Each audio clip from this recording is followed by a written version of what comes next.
he is Aggie class of 95, so welcome fellow Aggie. And he's going to talk to us about his career at ESPN and also his travels throughout the world, especially in relation to the social and political aspects of his coverage of sports, and specifically soccer. Okay, he's originally from El Salvador, and just want to note that we have the room until 4 o'clock. If we go over, we have to move to room 1005 for Q&A. If we go beyond the 1 hour, okay. But with further ado, please welcome Mr. Fernando Palomo. If we go over, that means it's a huge success. I don't know about talking in English for 16 minutes. I'm from El Salvador. Spanish is my first language, so there you go. My first disclaimer is that, excuse my English if at any point it just comes out with a different word for what I want to say, but at least you can raise your hand and just correct me at any point. It's extremely humbling to be back at College Station in a classroom like this. Last time I spoke publicly in College Station was maybe my speech comm class junior year. I was studying agricultural economics. First of 2 degrees, marketing was my other one. And I come from a family that's passionate about sports, but it also has a coffee farm in El Salvador. And I decided that agricultural economics was the way that I was going to go.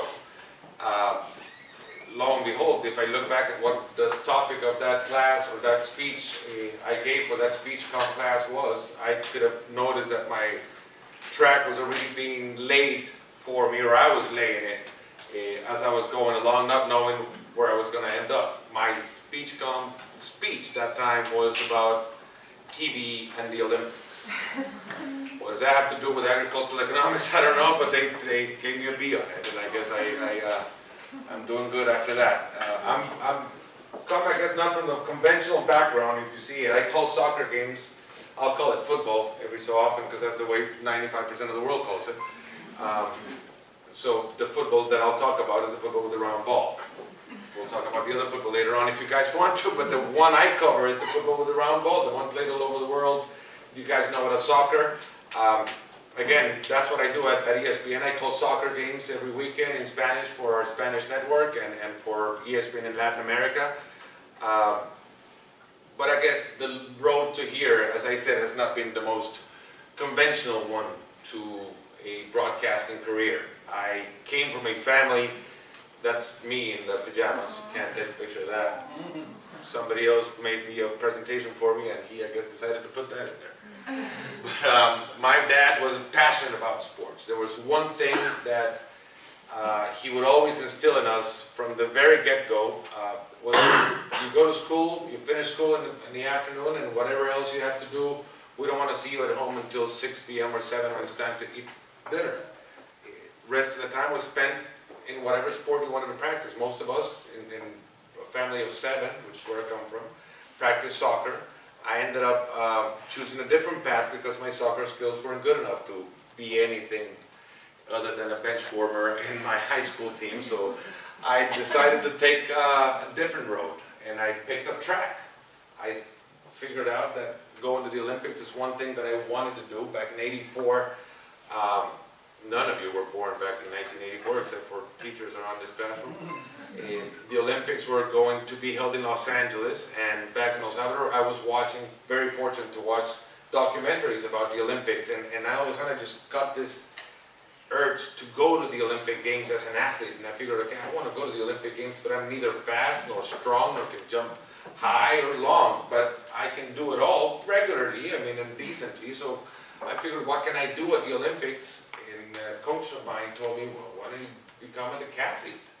And I said, great. I mean, you get to spend 2 days in the track at the Olympic Stadium, and you can, enjoy the experience for 2 days instead of, the guys that run fast are out there for 10 seconds and then they'll go back home. I get to be there for 2 days if I want to go to the Olympics. So I stuck with the idea of doing decathlon. I ended up being good in only one of those events, which was a javelin, and throwing the javelin was not what got me to A&M, but once I got into A&M, I got into the track team, met this wonderful guy, Juan de la Garza. If you happen to bump into him, he's one of the best javelin coaches in the world, by the way. And we're fortunate to have him on our track team, and he coached me through a career of struggles, I guess, because I ended up learning that to make it in the big leagues, in a event like the javelin, you really needed to work out hard. I was going to say something else, but you really need to work out hard, and that taught me how to become, you know, quote unquote, a professional athlete without earning no money, but dedicating myself to studies and track while I was, you know, going through school, and that taught me huge lessons in competitiveness, discipline, but just focusing yourself into one goal. And I gotta admit it, I never made it to the Olympics. I enjoyed the road more than anything else. And that's one of the things that I always, when I get to talk about my career, this is one of the things that I always like people to get out of my experience, is the fact that it's not the goal that matters in the end. It's the fact, it's the road that leads you to that goal. You know, sometimes we judge too early success or failure on others, and we seldom do it on our own. There was a John Wooden quote. John Wooden, former UCLA basketball coach back in the early 70s, he measured success or defined success, and it stuck when I read it, that's the definition of success that I would like to have. Success, he says, is the belief that you have changed where you are in life by giving your all to the achievement of one goal.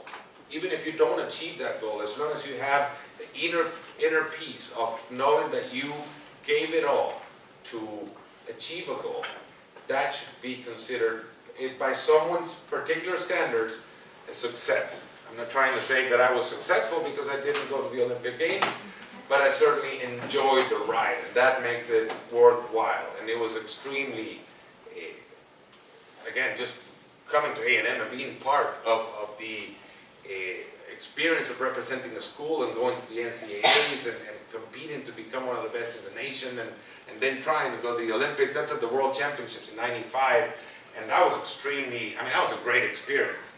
It was just a cut below going to the Olympics, but hey, it was fun, you know, and I had a great time. By the way, one of my biggest failures in my athletic career, that's in Gothenburg, the first throw of the qualifying round, me telling you guys to enjoy the ride and all that, you know, mumbo jumbo, didn't work for me that day. I didn't even think about enjoying the ride. I was the second thrower of the morning session of the athletic programs that day. I realized that there was nothing else going on in the track at that particular moment, and that the whole stadium, 35,000 seat stadium, was looking at me. And then I realized that once I took the javelin and started going up the runway, I looked at the big screen and my big face was there, and I realized that not only the stadium was watching, but also most of the world was watching. And not most of the world, but a lot of the athletic-loving world was watching, which is a lot of people. And I got nervous. I was like, oh my gosh, what if I fail? What if I make a fool of myself? And I'm there holding the javelin thinking about failure already. And I was thinking about the end result of it all. I was thinking about, you know, what would happen if? And in the end, I didn't do good. I placed next to last, and I didn't enjoy it. If I would have enjoyed being there and just for the heck of it, just having fun, maybe the result would have been great.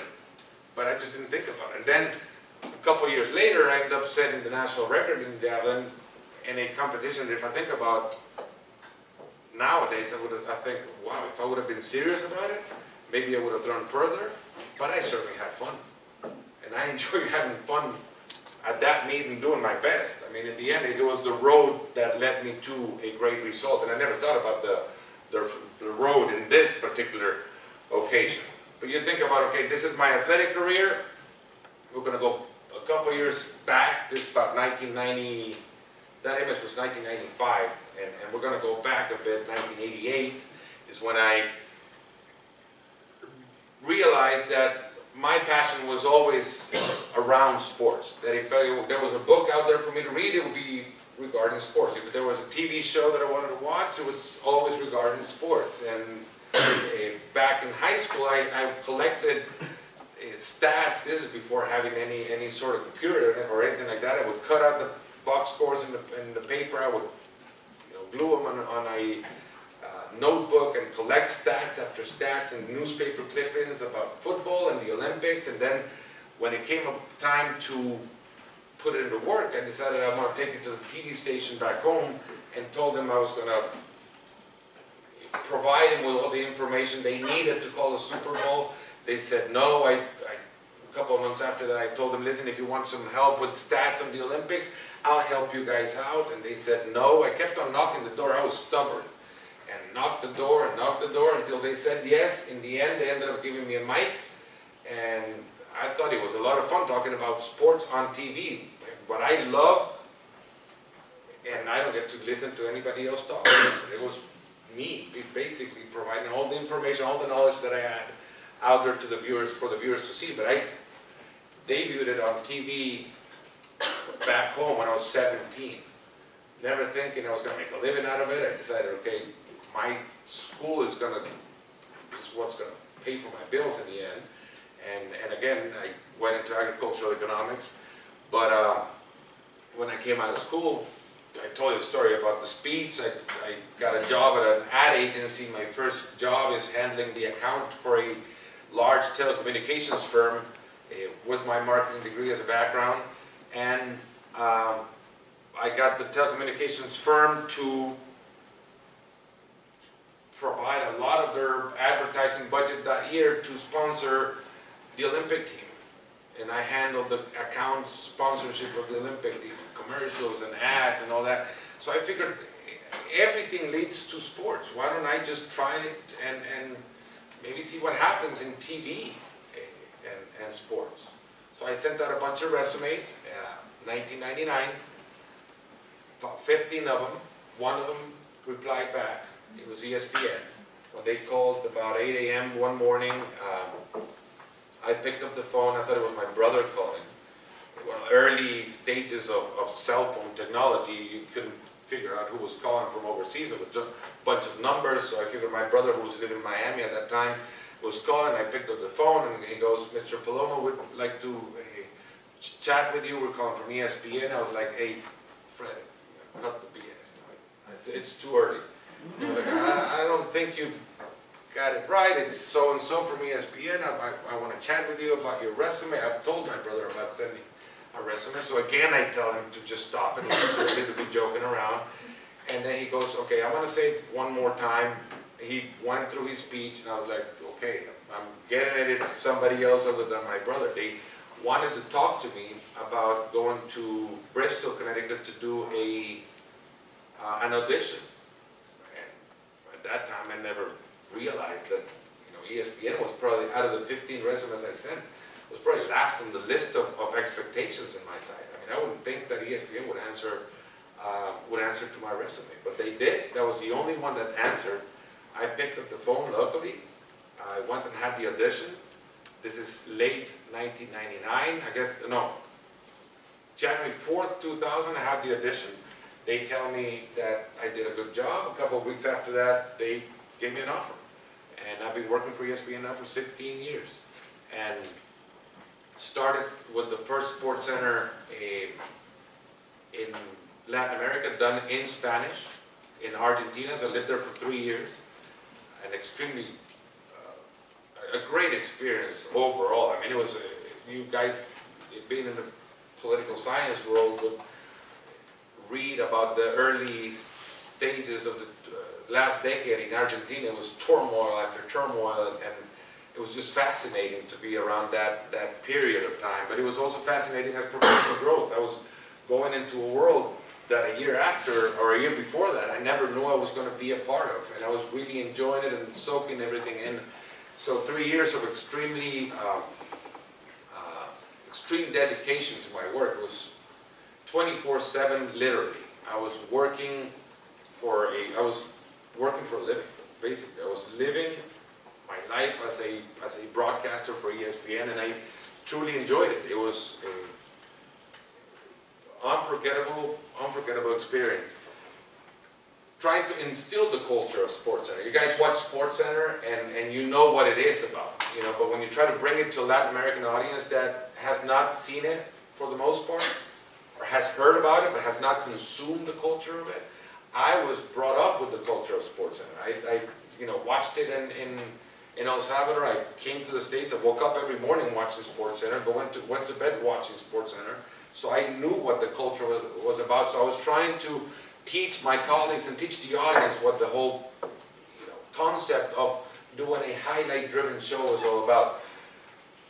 In 2003, got an offer to go to Mexico to do the SportsCenter in Spanish for the U.S. market.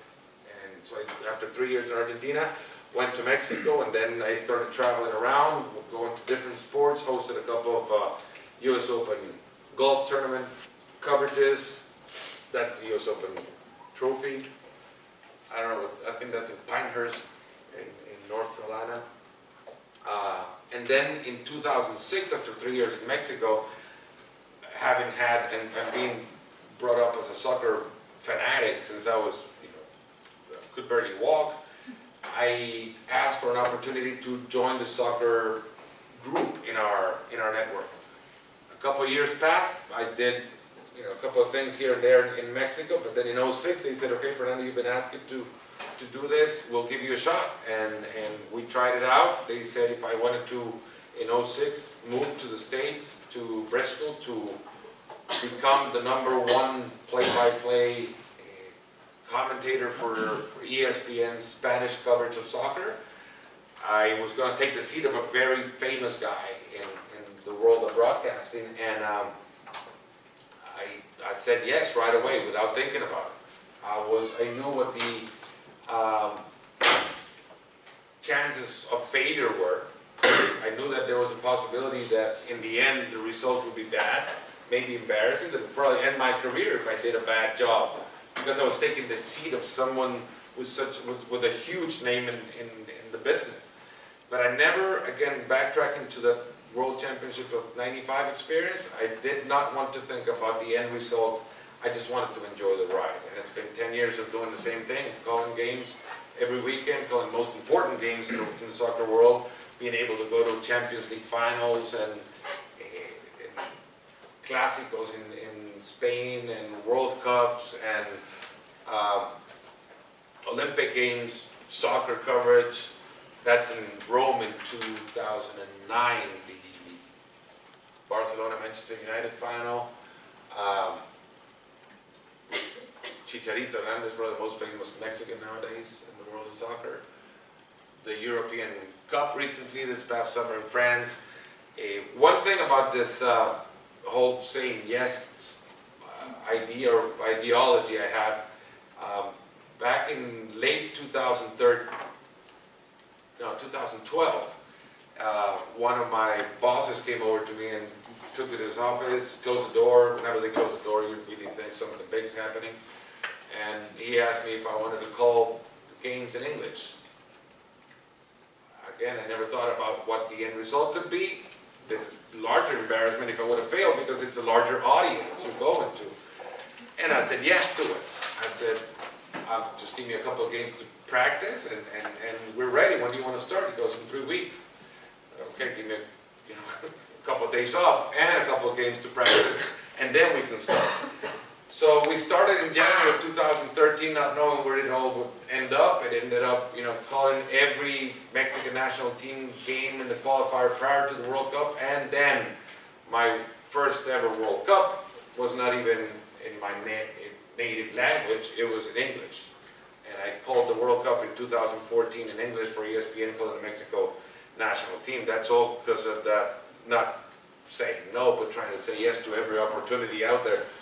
And then the last example of this, and I'll close the part of my career with this is the FIFA game, on the FIFA video game. And if you guys have seen it, if you guys have ever played it in Spanish, my voice is the one that does it in Spanish. And it came with a call, again, another call that I thought it was some sort of joke, but this guy calls me up from the EA Sports offices in Mexico, a Frenchman in Spanish, so it sounded a little funny. But I went along and played along with his call, and he asked me, in less than 2 minutes, do you want to be the voice of FIFA for next year, for the FIFA video game. And I went along and I just said yes right away. He goes, what do I need to, pretty much ask him, where do I need to pay? You know, who do I need to pay to do this? Because that's like going into every household of every kid in Latin America, at least, that knows the game. You know, you guys have an Xbox or a PlayStation or been exposed to it at least at some point, and this is the best-selling game in the business. So I figured I'd say yes to it. You know, the guy just said there was a caveat. He goes, you have to be part of a poll that we're going to throw out there to gamers, is what they call people that, I guess, play for a living. You know, there's people that play the game for a living. 8 hours a day. I've been around those guys. Those, I mean, I don't know what to call them, lucky or what, but they sit around in there and they get paid for it. And they just listen to the game and see if there's any bugs in the game. But that's what they do. There's thousands of them around the world, I guess. So they went out and sent a poll to these gamers, and they were going to choose who the voice of the game was going to be for 2013. They called me back in January of that year, January of 13, yeah. So a couple of weeks after the first call, and they go, Fernando, we've chosen you to become the voice of the FIFA game. Who do you want to pick as your commentator? Who do you want to pick as your sideline reporter? And I'm like, are you kidding me? How quickly was that? I mean, it just happened over a week, you know, but with the Christmas break and all, we knew that you were going to be the voice for about 2 weeks, but we just decided to call you right now. So we signed whatever we needed to sign. It was, I mean, it's nothing to what it provides you professionally. You're going into households that don't have, some homes don't even have cable, so they don't consume my work through ESPN. They know me from the video game. It's funny. I don't know if it's funny or scary, but that's what it is. People know me because I'm the voice of the FIFA video game. So when they launched the game a couple of months after that call, we did all the recordings and all that, and I'll tell you what it takes to record the game afterwards. There was a launch party, and I came up to the guy that gave me the call and asked him, so tell me, just kind of like for ego purposes, how much did I win the poll by? And he goes, there was no poll. I go, what do you mean there was no poll? You told me there was going to be a poll. Yeah, but there can't be a poll when only one says yes. No, what do you mean? We called the other guys that, you know, 3, 4 other guys around Latin America that are announcers just like you and top rated announcers, and none of them wanted to do the poll. You were the only one who said yes. I guess so. It works to be a yes kind of person, at least in this business. So I took it on, and we've been doing it now for, you do the math, 5 years and 6 editions, counting the World Cup of the FIFA edition of the World Cup of 2014. And this is all within the world's, this is where it all boils down to, the world's most political sport. Every sport has its politics, but there's not other sport that is so intertwined with the political world in the particular cultures that the sport belongs to or is coming from than the world of soccer. Bill Paisley used to be a Liverpool coach. Liverpool, an English team in the Premier League back in the late 70s, early 80s, said that sport is not life, is more important than that. There's nothing bigger than the game in some cultures. And that is, yeah, the failure of cultures to provide other avenues for enjoyment, or the virtues of some cultures to really grasp in a sport or in a game the possibility to really represent themselves through it. I don't know if that concept is did I express that concept correctly? If I didn't, just tell me. Sport, the soccer world it represents where people come from. When you think that a team of 11 players playing a soccer game against a team of 11 other players means so much to the people that are watching them on the stands And when it means to them, stupidly maybe, something bigger than life, that's when you think the game has transcended sports itself. You can just ask the people in Barcelona. They've had a centuries-old feud with the Central Powers in Spain ever since the monarchy brought Catalonia into the Kingdom of Spain in the late 18th century, 1700s, and that's why, I'll tell you later, the 17th minute is important in Barcelona's history. The team represents their belief that they have a God-given right to be independent from the Kingdom of Spain. And it all evolved from the idea that there was the fact that that was the stadium, the soccer stadium, was the only place where they could actually expose their Catalonian roots, the Catalonian culture. Back in the Franco regime, which started after the Civil War in the 30s, and it lasted all the way to the mid-70s, all the way through that period, Catalan was forbidden in Catalonia. Their home language was not able to be spoken on the street because it was forbidden. It was persecuted politically. If you were around publishing messages in Catalan, you would go to jail.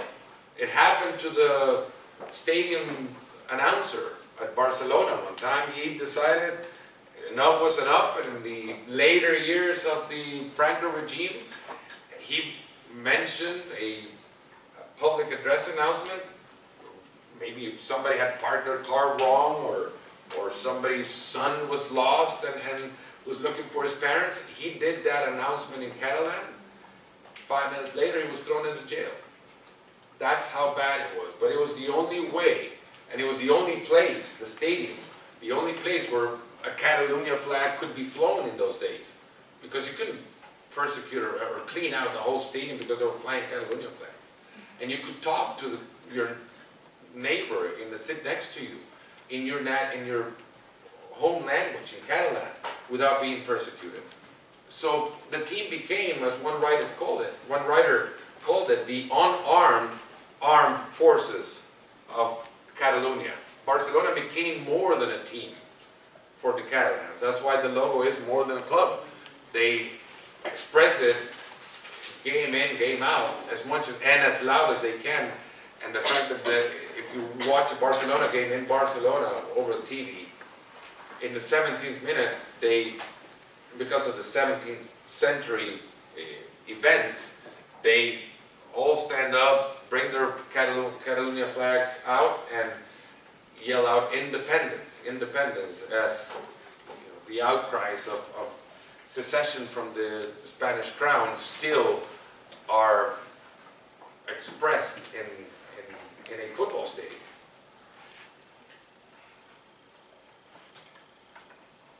Not soccer, but rugby, but it will lead into soccer. Nelson Mandela understood the power of sport. He gave a marvelous speech about 20 years back with regards to the power of sport, the capacity of a game to unite societies.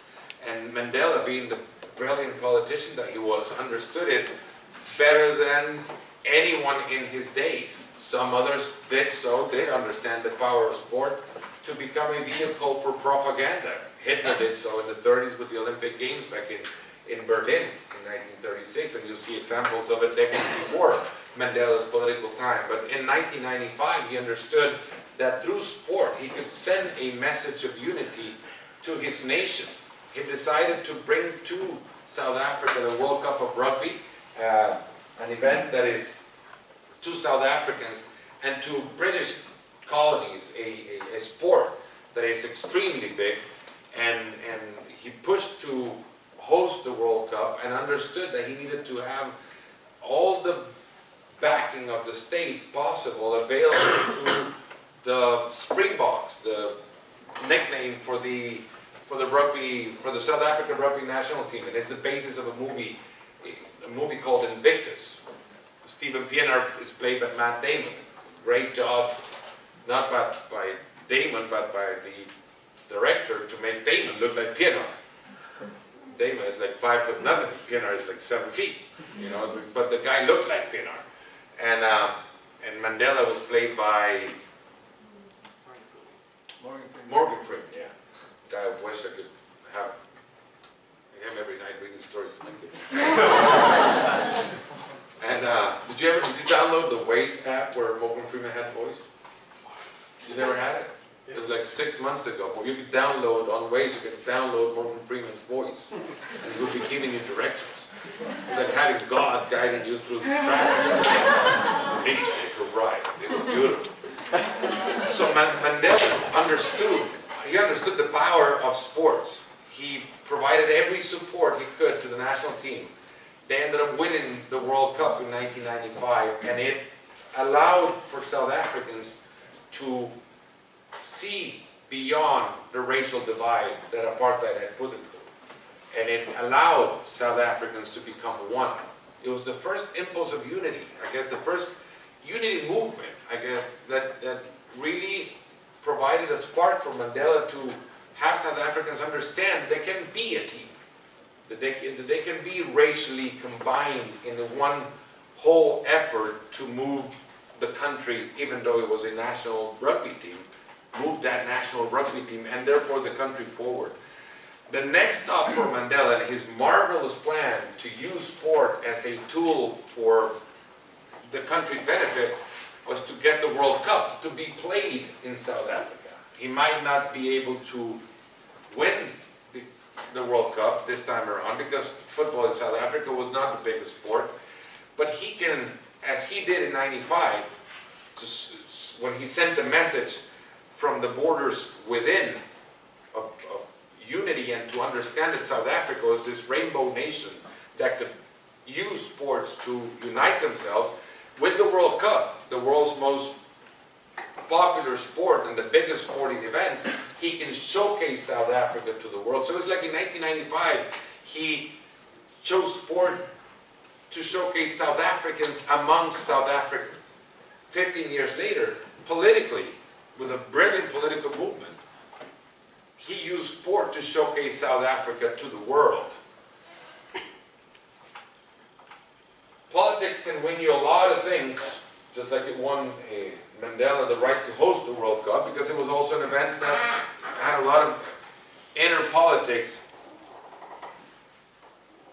involved. You know, we've all heard about the FIFA scandals of recent days. South Africa was actually the leading nation to host the World Cup in 2006, but now bribery scandals have come forth that shows that Germany had bought themselves into hosting the '06 World Cup, and then South Africa was pretty much as a sore loser's prize given the 2010 rights to host it.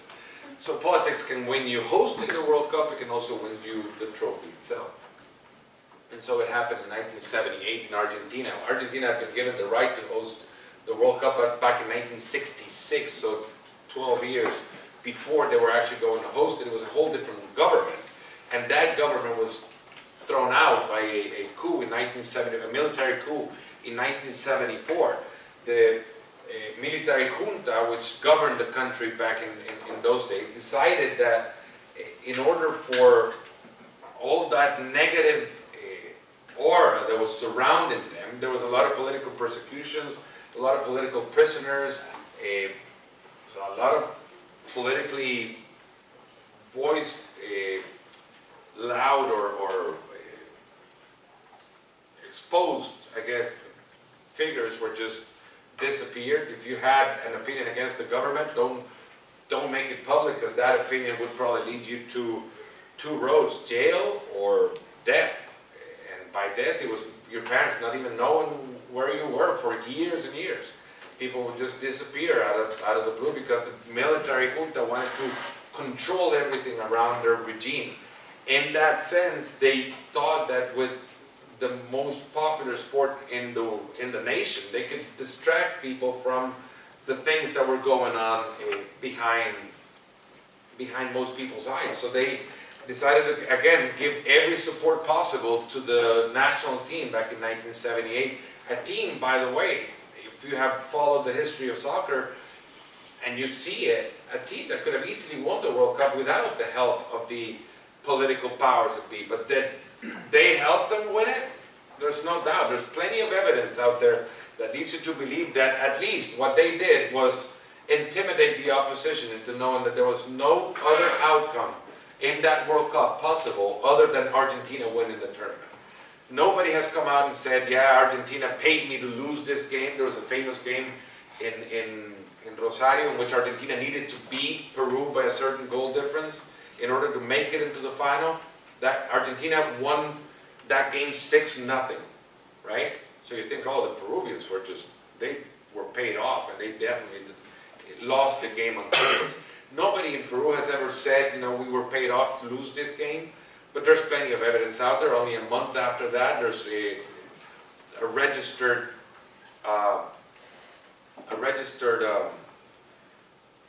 shipment of around 40,000 tons of wheat to Peru, a non-interest loan of $50 million from the Argentina government to the government of Peru, but no Peruvian players has come forth, and this is documented in books, by the way. David Yallop wrote a book about 15 years ago called How They Stole the Cup, which is in relation to this event and many other events surrounding the world of soccer and politics.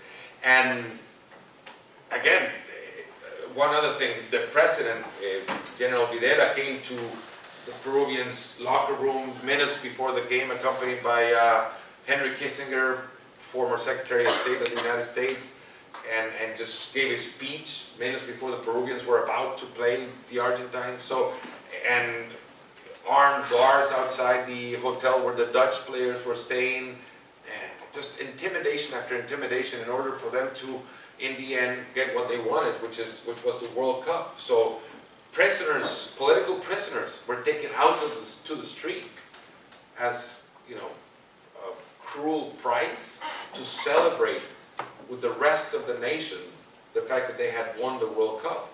And the prisoners could not say that they were in prison.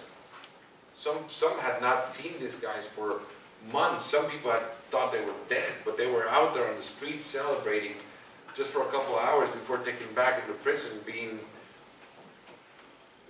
forced to be there for months.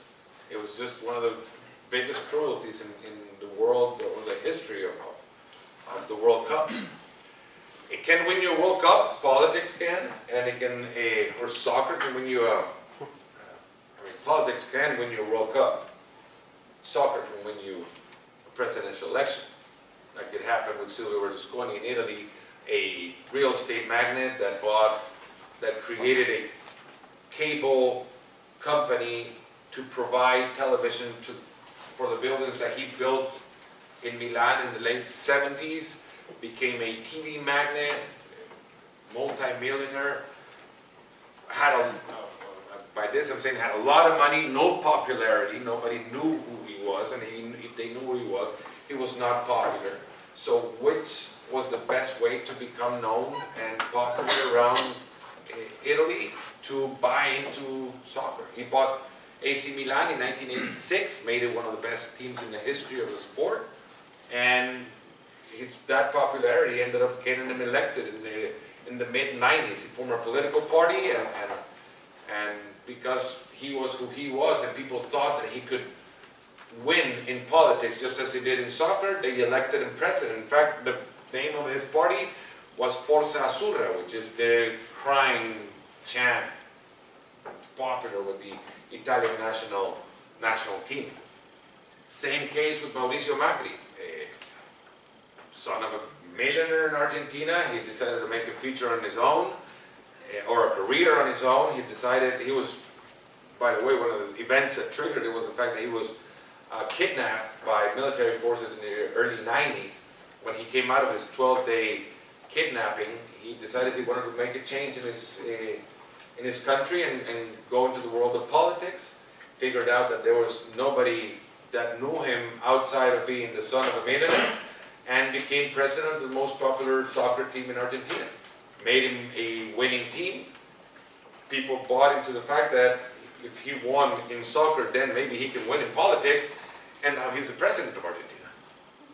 So there's a marriage, as you can see, between politics and the game itself and how people use it. In Latin America, I guess a game that was exported by the British, long story short, came to Latin American countries to provide labor and knowledge to build railroads. They started expanding railroads in countries like Argentina and Uruguay, and in their days off, they had nothing to do. They started introducing the games to the locals. The locals ended up beating them often, and still do, and they instilled the culture of soccer within those particular cultures where they were working.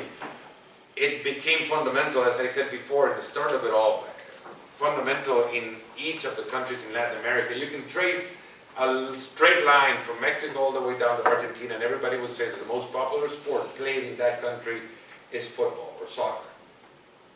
You can say or argue that in Panama maybe baseball can beat it. You can argue that in Puerto Rico baseball is a big sport, basketball as well, or Nicaragua baseball is a big sport, but everybody will do anything they can to watch a Real Madrid-Barcelona game, because that is the most popular game during the soccer season. So everybody would watch the game, and therefore we can consider that as being the most popular sport in that particular country. Again, maybe by virtue of being a monochrome sporting society, we don't find it exciting, and that's fault of our nations as well, generalizing, for kids to be playing basketball as much as we enjoy kids to be playing soccer. That's what it is, and that's why the game is what it is in our countries, and it becomes larger than it at some point should be. In Argentina, it's much more than a sport. I just told you an example of a team president become president of the nation. Well, that same team president, Boca Juniors, was a team. Leads to that example. I was watching a game one time with the wife of Carlos Bianchi, the coach of the team that was so successful under Macri's presidency. And she had invited a Frenchman as their guest. The Frenchman asks her, during this whole, welcoming of the team, papers flying all over the place, and songs being sang from the stands, the stadium is rocking, and he goes, at that particular point, he asks her, so what is the most popular sport in Argentina? And she looks at him like, what are you asking me? Can't you see it? Is there any doubt? He goes, well, I know, I see this, but this is not a sport, this is religion. So what is the most popular sport? Yeah. So it still resonates the fact that in many countries that sport is like a religion. You don't mess with a Boca fan about the team. You just don't do it. Or when a national team is playing, you don't mock the national team. You can mock my sister. Not mine, their sister. You're taping that. But you don't do it with the national team because it's much more important than just a sport. And they create this, demigods out of soccer players, just like Diego Maradona in Argentina. And they use the sport as well for political purposes. Just recently, a previous government, Cristina Fernandez's government, bought the game. They decided to buy the rights to broadcast soccer in Argentina for millions and millions of dollars. There's needs in our countries to invest in so many other things other than buying the rights to televise a sport on television. Why did they do it? They needed a vehicle for their propaganda machine to run through. They paid millions and millions and millions of dollars because they knew that soccer games were the most watched television events in Argentina. Where do I tell them what the government is doing better than in a soccer event? So they bought into it, and they, again, paid millions for it. In El Salvador, in my country, it fueled a war. It didn't start a war, but it fueled it. There was already border disputes between El Salvador and Honduras years before 1969 when it finally erupted. But what happened? El Salvador and Honduras were playing for a berth to the World Cup of 1970. So in between this dispute, there's 3 soccer games that could decide the fate of a soccer nation. So El Salvador wins one, Honduras wins the other one, and every time a Salvadorian went to Honduras, he was harassed. Every time a Honduran came to El Salvador to watch the game, he was harassed. Neutral site game in Mexico City, the fans behaved like angels, and it was all peaceful, and the players tell you nowadays, it's the ones that are still around, we just wanted to win a game. We just never thought about border disputes or army lining up, miles from the border because they were getting ready to attack. Politicians used the game to fuel their purposes. They used it as a means to providing for their political purposes.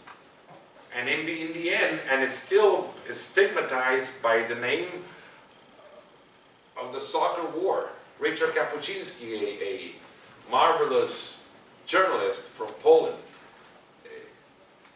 named it this way. And even though it didn't fuel the war, it's not like, okay, let's fight over soccer. They were fighting over border limits. But since the soccer game just happened to fall coincidentally around that time of the dispute, everybody thought that soccer fueled it. And it's become known as the soccer war. It lasted 100 hours. Still nobody knows who won the thing. The game, El Salvador won the game and went to the World Cup, but the war, who knows? You can ask Honduras, oh, we won it. You can ask Salvadorans, they said, oh, we went into Honduras, so we won it. And by the way, border disputes are still going on. In El Salvador, also my country, it stopped the war for just a little bit, but it did stop it. El Salvador had a 12-year civil war back in the 1980s, and let's put uniforms to the teams, I guess. El Salvador military was funded by the U.S., the guerrillas were funded by Soviet Union through Cuba. And they were all fighting in this little tiny country of El Salvador, 180 miles long and 75 miles wide. And and they were fighting in there to control, power in the end. So fighting was going on in the mountains. The army against the guerrillas every day, gunfighting all over the place. There was this story told by Marvin Galeas, who was the operator of the guerrilla radio station. And he wrote it in the book, and he says that while there was fighting during the daytime and at nighttime sometimes, he would notice around this time, June 1986, he would notice that there were times where the gunfights will, how do you say, bajaban, Subsided? yeah, like the tension would just lower itself. There was not that many gunshots. And, but the day after it would pick up again. 3-4 days after that, it would subside again. There was one day, there was no gunshots at all. He was like, what the hell is happening? They figured out that the army was retrieving itself every time that Argentina played a game. Because they wanted to watch Diego Maradona play. So they figured, okay, the semifinals are coming up. Nobody's going to be shooting any guns. And they went and unearthed a television that they had dug into the ground at one mountain. And they decided to watch the game. That was the first game the guerrillas could watch during that 1986 World Cup, because they knew that the army was not going to be shooting at them. Because Argentina and Diego Maradona was playing. So Maradona and Argentina made it to the final. Of course, there was another chance to and that time they had a party. And no gunshots or anything like that. Everything else picked up after the final. So it stopped it for a little while. In Brazil, it's a way of life. We talked about being a religion in Brazil. 2 cases, 1950 and 2014, Brazil was looking to finally make it into the world.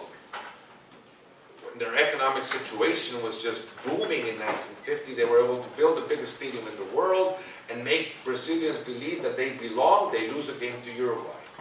And the whole, the mood of society just went downhill. 2014, same thing. What if we can win the World Cup at home? Maybe this whole economic crisis will not even exist, because people will think that we in Brazil actually belong in the world, and now they lost to Germany 7-1, and I don't know what happened after that. They overthrew a president, they have another president, they're in the worst crisis in since 1930. It's not that soccer created it, but it certainly could have masked the crisis that Brazilians were in. Maybe the president could still be in power if Brazil would have won that World Cup. That's all I got. Thank you so much.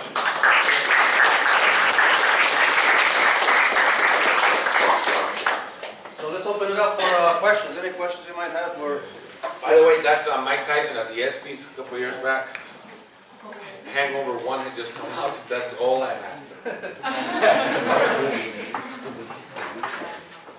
Any questions?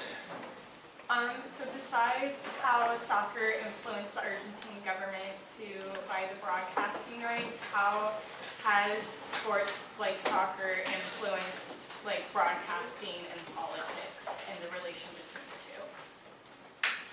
Well, I'll take you back to 1936 when Adolf Hitler decided with his propaganda minister, Joseph Goebbels, decided to contact the best filmmaker they had available, Leni Riefenstahl. She was documented the 1936 Olympics like nobody had ever documented a sporting event before, because they wanted to show what Germany, they wanted to show a certain Germany to the world. And Riefenstahl became even more powerful during those 2 weeks than any in the Nazi regime. She would rule where she wanted to put the cameras, even though they wanted to control where she put cameras and what she did with them. She went against orders and put cameras wherever she wanted to put and documented the best sporting event in the world back in those days, with the idea of Germany showing themselves as what they wanted the world to see. If that answers the question. 1984, ABC's coverage of the Olympics was just like that, except not in a documentary fashion, but it was all about Americans winning. And they wanted to bring American spirits up. And they used as many awards presentations with the U.S. national anthem playing in the back for that purpose. You can go. Go in the back here. Why are commentators in Spanish more entertaining than in English? That's your call. I don't know. It's passion. We learn to dance salsa when we're early, when we're young, and we have. I don't know. It's a cultural thing. But I think in English, I gotta tip my hat off to the level of the cultural level of the broadcasts. It's like Shakespeare was calling a soccer game at some point.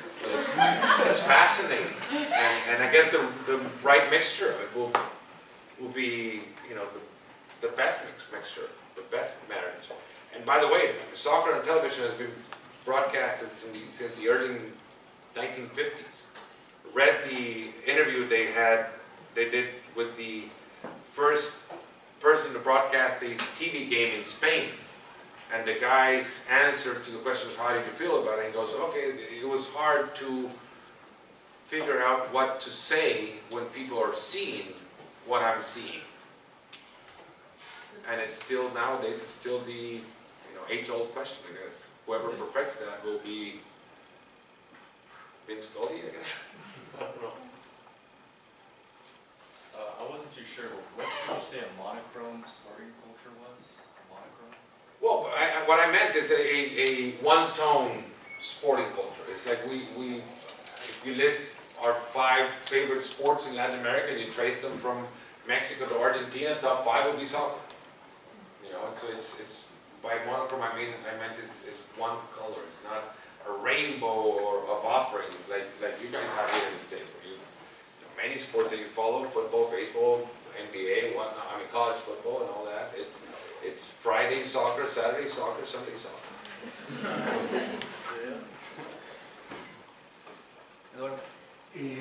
Some former soccer players that work in TV now believe that to make comments on soccer you have to be former soccer player. Nevertheless, critics, analysts for newspapers, I'm thinking now about Nick Horsby, for example, no? Fever Pitch, never play soccer, and they are really great. So what do you think about that? Gerard Houllier was By the way, sorry, the other day in ESPN, no, in Fox, the other network. yeah. A former Mexican player, I forgot the name now, was saying that you don't have the right to make comments about this because you never play soccer. To me that was very stupid, you know. To me as well. Yeah.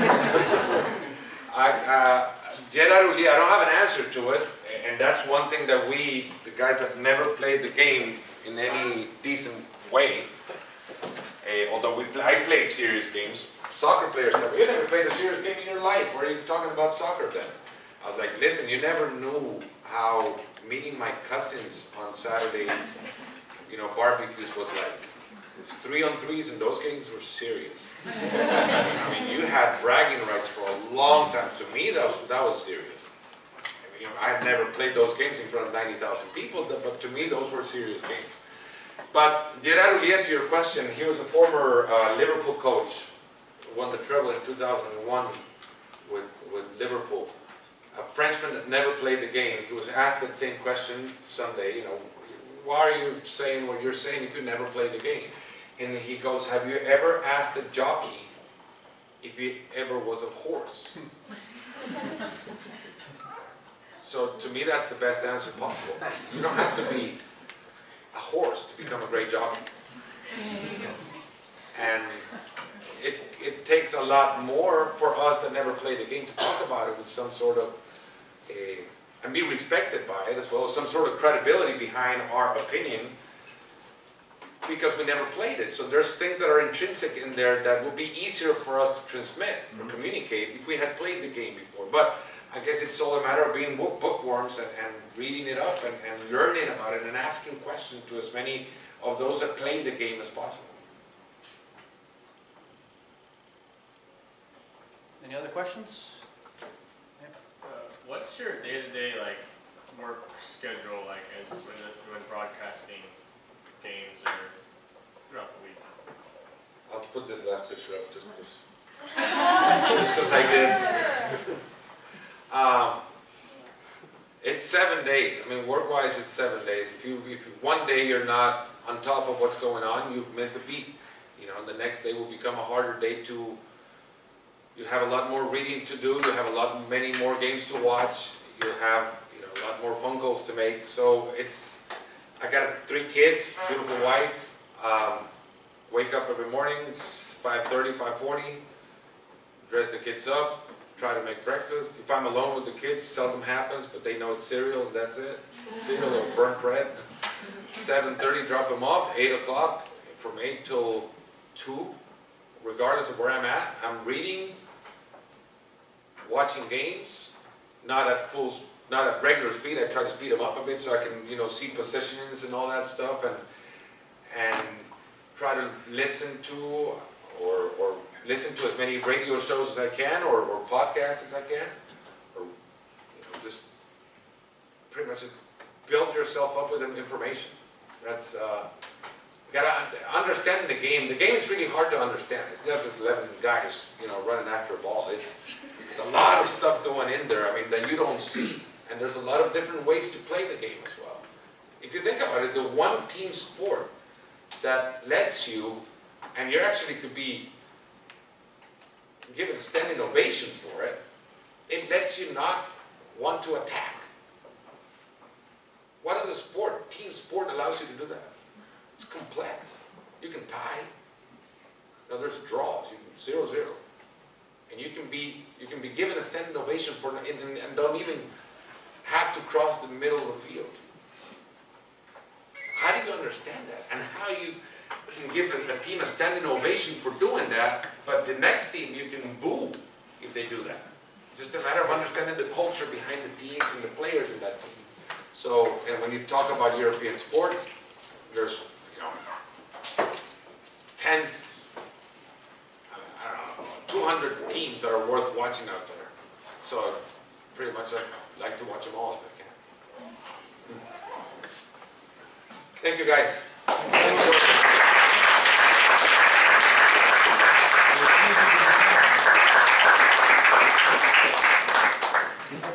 And we have extra time for a couple of questions later on if you want. We'll be at 1005.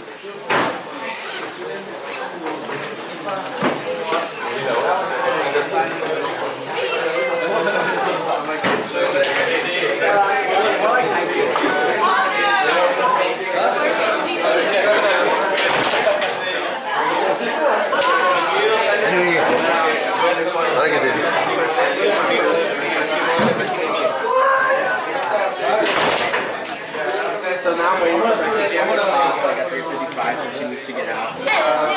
Yeah, and then we're gonna go like at around 7. Where's your class at? Or are you just gonna wait for her on campus? No, I'm gonna go home and then she'll come.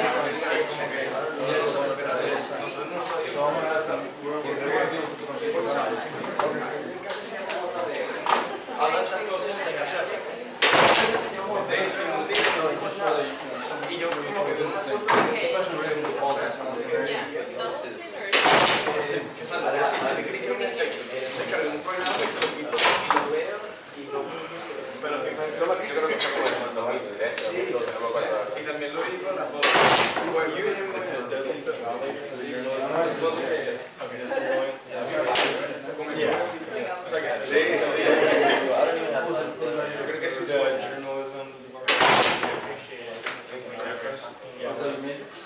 Yeah, I wanted to talk to that. So, intern at a museum. Yeah, soccer. All right. And then American So football. you're done with football? Yeah, so I'm going. I just want to make sure you're going. Spanish. You can enjoy the picture. Thanks so much. Yeah. Did you go to Norman with them to cover the retreat? No. Okay, awesome. Thank you so much. But I told him it's France and Paris.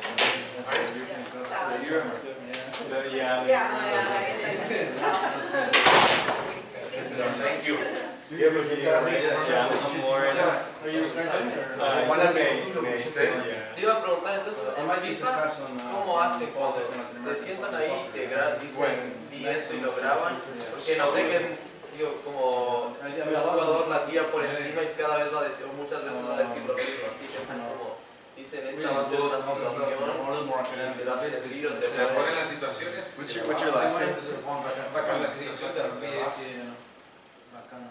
A mí me extraña que se repita porque son 50 Sí, son- diferentes versiones. y pero luego después de jugar mucho tiempo ya se te quiere. Yo lo puedo imaginar. No sé cómo no usa chorizo. Muchas veces son muchas frases para como juego, les hablo. Esta frase sale muchas veces. O primer año, por ejemplo, no sabían enseguida la definición del archivo. Te mandan un archivo. Te dicen que va a 57 goles. Y no sabíamos si era el momento en el que el jugador dispara y después le pega el grito de gol, o es el disparo y el grito de gol.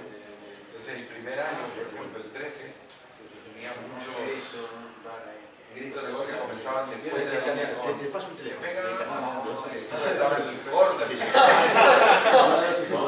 Pero porque no entendíamos cómo era el archivo, después se fue corrigiendo, se grabó de otra manera. Es decir que cada año te piden que digas nuevas líneas o que 6, 9, 7. no, el 17 todavía no han jugado todavía. Está buenísimo. Ya me imagino.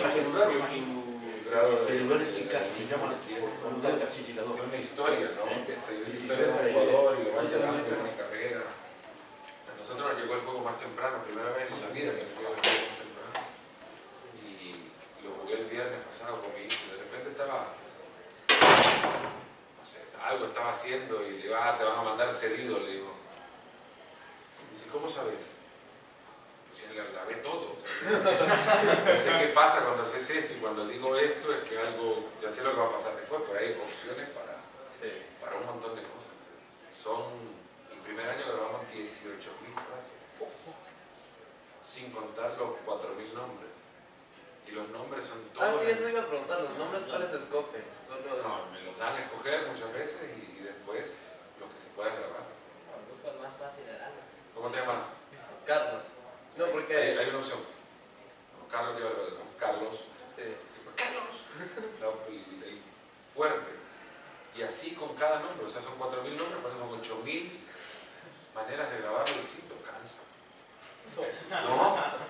Entonces, como lo graban, eso es lo bueno también, que lo graban en España y me preguntan a mí qué nombres quiere grabar, qué equipos quiere grabar.